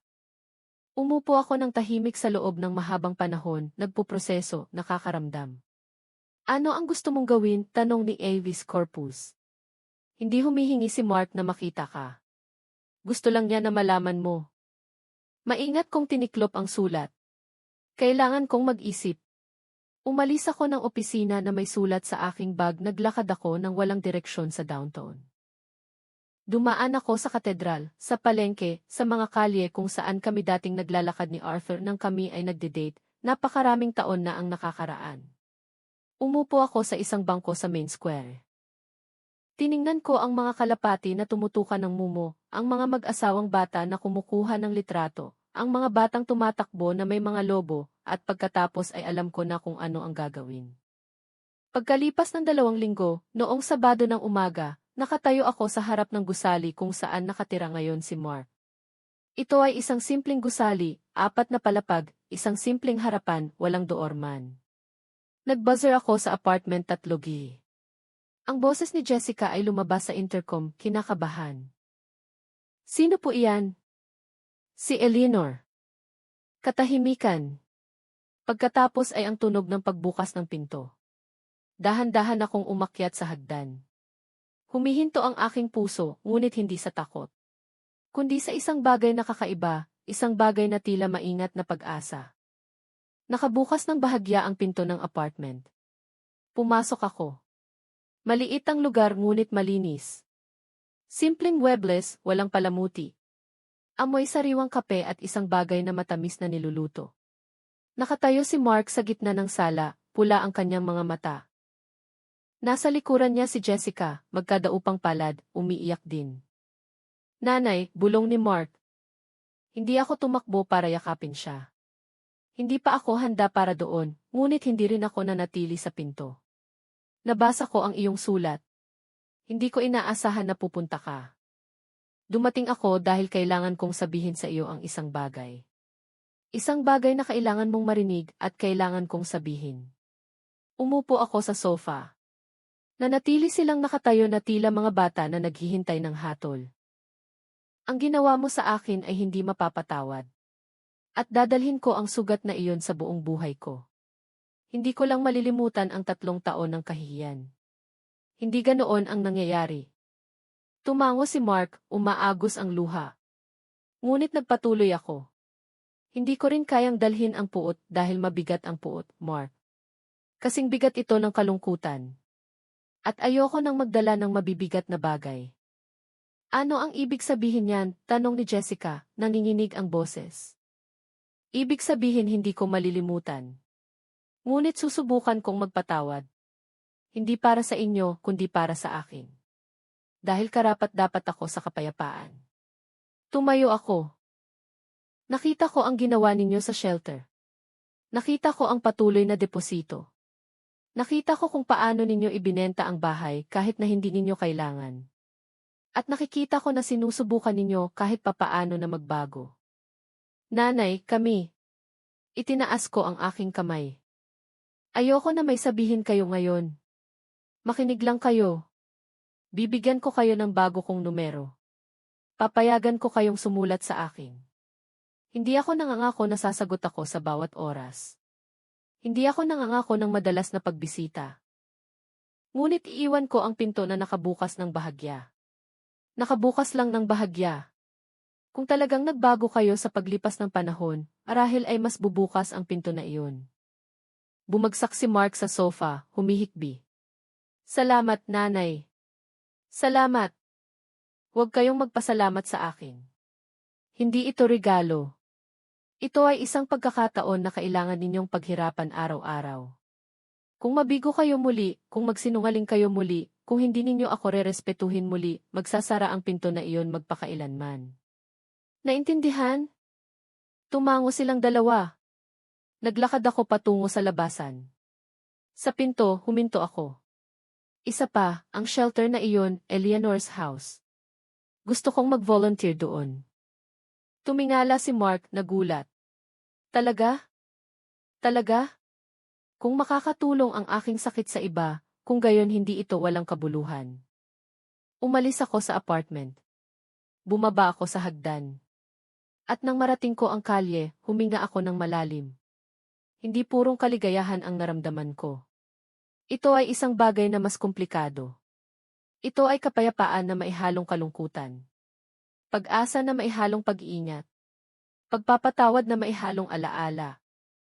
Ito ay simpleng pag-usad. Pagkalipas ng 6 na buwan, Setyembre na. Nagsisimula ng lumamig ang hangin sa umaga. Ang mga puno ng kalachochi ay namumulaklak sa parke sa tapat ng aking apartment, pinaputi ang mga bangketa. Nasa maliit ako kong balkonahe, umiinom ng kape at nagpipinta ng isang kanvas, isang tanawin mula sa Baguio na kinunan ko ng litrato sa aking biyahe, kasama si Aling Beatrice. Ang maiinit na kulay ay nagbigay sa akin ng kapayapaan. Nag-vibrate ang aking telepono. Ito ay isang mensahe mula kay Mark. Hindi ito ang una. Sa loob ng 6 na buwan, sumusulat siya tuwing linggo. Maiikli, magalang na mensahe, hindi kailanman humihingi ng anumang bagay, ibinabahagi lang ang kanyang buhay. Nanay, nag-back po si Jessica ng Apple Pie gamit ang receipt nyo. Perpekto po ang kinalabasan. Naalala po namin kayo, padala po ng yakap. Sa pagkakataong ito, sa unang pagkakataon sa loob ng ilang buwan, sumagot ako. Masaya akong nagtrabaho ang receipt. Mag-ingat ka. Maliit lang iyon, ngunit ito ay isang hakbang dahil natutunan ko ang isang bagay sa buong proseso na ito. Ang pagpapatawad ay hindi nangangahulugang paglimot. Ang pagpapatawad ay nangangahulugang pagpapasya na ang nakaraan ay hindi ko kontrolin ang iyong kasalukuyan. Ito ay nangangahulugang pagpapakawala. Hindi para sa ibang tao, kundi para sa iyong sarili. At nagpasya akong pakawalan. Tiningnan ko ang mga bituin. Naisip ko si Arthur, kung paano niya itinuro sa akin na ang tunay na pag-ibig ay hindi kailanman nanghihiya, hindi kailanman nagpapababa, hindi kailanman nananapak. Salamat, mahal ko, bulong ko sa hangin. Para sa pagtuturo sa akin ng aking halaga. Para sa pag-iwan sa akin ng mga mapagkukunan upang ipagtanggol ang aking sarili. Para sa pagmamahal sa akin kahit sa iyong pagkawala. Isang bulalakaw ang dumaan sa kalangitan. Nagdasal ako. Hindi ako humiling ng kayamanan. Hindi ako humiling ng paghihiganti. Hindi ako humiling na maibalik ang oras. Humiling ako ng kapayapaan para sa akin, para sa lahat ng nasaktan tulad ko. Para sa lahat ng naramdaman nilang sila ay walang halaga. At sa sandaling iyon, nakaupo sa aking balkonahe, kasama ang aking mainit na tsaa, ang aking mga bagong kaibigan, ang aking trabaho sa shelter, ang aking mga ipininta sa dingding, ang aking nabawing kalayaan. Na-realize ko na ang aking hiling ay natupad na. Pangwakas na pagmuni-muni. Kung nakikinig ka sa kwentong ito at nakikilala mo ang iyong sarili dito, gusto kong malaman mo ang isang bagay. Karapat-dapat ka. Hindi mahalaga kung gaano katagal ka nagtiis ng masamang pagtrato. Hindi mahalaga kung gaano karaming beses nilang sinabi sa iyo na ikaw ay isang pasanin. Hindi mahalaga kung gaano karaming tiwalis ang ibinigay nila sa iyo. Karapat-dapat ka. At hinding-hindi pa huli ang lahat upang mabawi ang iyong dignidad. Dahil ang tunay na kayamanan ay wala sa kung ano ang iyong pag-aari, kundi sa kung ano ang ayaw mong ipaalis ni numan sa iyo. Ang iyong pagpapahalaga sa sarili, ang iyong dignidad, ang iyong karapatang tratuhin ng may respeto. Naswertehan ako na mayroong pinansyal na mapagkukunan upang ipagtanggol ang aking sarili. Ngunit ang tunay na lakas ay hindi nagmula sa pera. Nagmula ito sa pag-unawa na karapat-dapat ako ng higit pa. At ang pag-unawang iyon ay walang bayad. Ito ay available sa lahat. Kung nasa katulad ka na sitwasyon, humingi ng tulong. Kausapin ang isang pinagkakatiwalaan mo. Saliksikin ang iyong mga karapatan. Huwag kang manatiling tahimik, iniisip na wala kang pagpipilian. Palaging mayroong pagpipilian. At kung ngayon ay nararamdaman mo na ikaw ay invisible, tandaan na ang pinakamalakas na tao ay ang mga natutong sumikat pagkatapos mong patayin.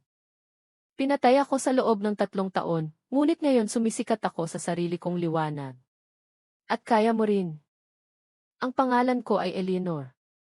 Ako ay 69 taong gulang at ito ang aking kwento kung paano naging pinakamagandang regalo ang isang walis ng Pasko dahil ginising nito ako. Minsan ang pinakamasamang sandali ng iyong buhay ay ang simula ng iyong pinakamahusay na kabanata. Kailangan mo lang magkaroon ng lakas ng loob upang buksan ang pahina. Kung ang kwentong ito ay nakaantig sa iyong puso, kung ito ay nagpababa sa iyo na magmuni-muni. Kung kilala mo ang isang tao na kailangang marinig ito, pakiusap ibahagi mo ito. Mag-iwan ng komento na nagsasabi kung saan ka nakikinig. Magbigay ng like kung naniniwala ka na ang paggalang sa ating mga nakatatanda ay hindi na pag-uusapan at mag-subscribe upang patuloy na makinig sa mga kwento ng buhay, pagtagumpay, at nabawing dignidad dahil lahat tayo ay karapat-dapat tratuhin ng may pagmamahal. Ngunit higit sa lahat tayo ay karapat-dapat tratuhin ang ating sarili ng may pagmamahal. Hanggang sa susunod na kwento at tandaan, hinding-hindi pa huli ang lahat upang magsimulang muli.